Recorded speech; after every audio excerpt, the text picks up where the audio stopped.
ایران کے ایک گاؤں میں دو بھائی رہتے تھے۔ دونوں میں بہت زیادہ محبت تھی۔ لوگ ان کی محبت اور اخوت کی مثال دیا کرتے تھے۔ بڑے بھائی کا نام عبداللہ اور چھوٹے کا عبد الرحمن تھا۔ عبداللہ شادی شدہ اور 4 بچوں کا باپ تھا، جبکہ عبد الرحمن غیر شادی شدہ تھا۔ دونوں برتن سازی کا کام کرتے تھے اور اپنے کام میں بہت ماہر تھے۔ وہ سال میں 2 مرتبہ اپنے تیار کردہ برتنوں کو بیچنے کے لیے شہر جاتے اور واپسی پر اپنی ضروریات زندگی کی چیزیں خرید لاتے۔ اس کاروبار سے انہیں معقول آمدنی حاصل ہوتی تھی۔ حسب معمول دونوں بھائی برتن لے کر شہر کی طرف روانہ ہوئے۔ یہ کئی دنوں کا سفر تھا۔ ابھی وہ شہر سے 1 دن کے فاصلے پر تھے کہ دوپہر کا وقت ہو گیا۔ انہوں نے سایہ دار درخت کے نیچے گدھوں سے سامان اتارا، ان کے آگے دانہ ڈالا، خود وضو کر کے نماز ظہر ادا کی اور کھانا کھانے لگ پڑے۔ کھانا کھانے سے فارغ ہی تھے کہ انہیں ایک شخص کے چلنے کی آواز سنائی دی۔ انہوں نے دیکھا کہ گرد و غبار میں اٹا ہوا ایک شخص ان کی جانب آ رہا تھا۔ اس شخص نے قریب آ کر کہا، اے دوستو، کیا تمہیں کسی ہم سفر کی ضرورت ہے؟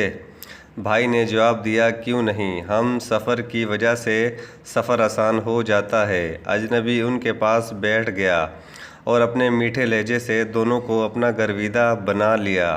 کچھ دیر آرام کے بعد سفر دوبارہ شروع ہوا۔ دوران سفر اجنبی نے بڑے بھائی کو اکیلے پا کر ان سے حال احوال دریافت کیا اور باتوں باتوں میں پوچھا کہ سامان بیچنے کے بعد کیا تم دونوں برابر تقسیم کرتے ہو؟ جواب میں بڑے بھائی نے کہا، ہاں، ہم ایسا ہی کرتے ہیں۔ اجنبی نے کہا، دیکھو میاں، تم بال بچے والے ہو، تمہارا حق زیادہ بنتا ہے اور محنت میں بھی تم زیادہ شامل ہو۔ چھوٹا تو اکیلا ہے، کیا تم نے کبھی اس پہلو سے بھی سوچا ہے؟ اس طرح اجنبی نے بڑے بھائی کے دل میں وسوسہ پیدا کر دیا۔ اس نے دل میں عہد کر لیا کہ اس دفعہ وہ زیادہ حصہ لے گا۔ اجنبی نے اسی طرح موقع پا کر چھوٹے بھائی سے پوچھا، سامان بیچنے کے بعد تم دونوں برابر تقسیم کرتے ہو؟ چھوٹے بھائی نے بھی وہی جواب دیا، ہاں، ہم ایسا ہی کرتے ہیں۔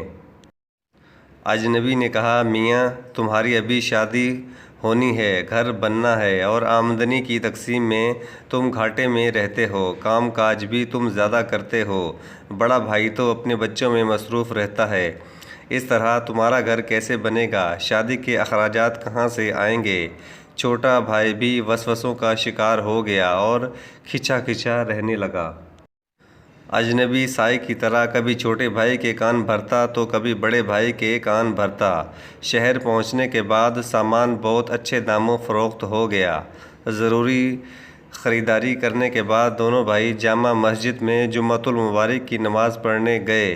امام صاحب نے خطبے کے دوران سورۃ الناس کی تشریح فرمائی کہ شیطان کس طرح انسانی ذہنوں میں وسوسے پیدا کرتا ہے، اور فرمایا کہ اگر کوئی بھی آپ سے ایسی بات کرے جس سے آپس میں پھوٹ پڑے، بے اتفاقی پیدا ہو یا حرص جاگ اٹھے، تو آپ لوگ فوراً لا حول ولا قوۃ الا باللہ العلی العظیم پڑھیں۔ اس طرح وہ شیطانی وسوسہ فوراً غائب ہو جائے گا۔ دونوں بھائیوں کی سمجھ میں بات آ گئی۔ مسجد کے بعد انہوں نے اپنے دلوں کو ٹٹولا، ایک دوسرے کے بارے میں غلط وسوسوں پر فوراً لا حول ولا قوۃ الا باللہ پڑھا۔ اجنبی فوراً غائب ہو گیا۔ دونوں نے ایک دوسرے کو سب کچھ بتا دیا اور ایک دوسرے سے معافی مانگی۔ انہوں نے ایک دوسرے کو دل سے معاف کر دیا اور اللہ تعالیٰ کا شکر ادا کیا کہ امام صاحب کو ان کی رہنمائی کا ذریعہ بنایا۔ اس کے بعد وہ امام صاحب کی خدمت میں حاضر ہوئے اور ان کا بھی دل سے شکریہ ادا کیا، کیونکہ انہی کی بدولت وہ شیطان کے مکر و چال سے بچ گئے تھے۔ اللہ ہم سب کا حامی و ناصر ہو۔ دوستو، اگر آپ کو ویڈیو اچھی لگے تو چینل کو سبسکرائب ضرور کریں۔ شکریہ۔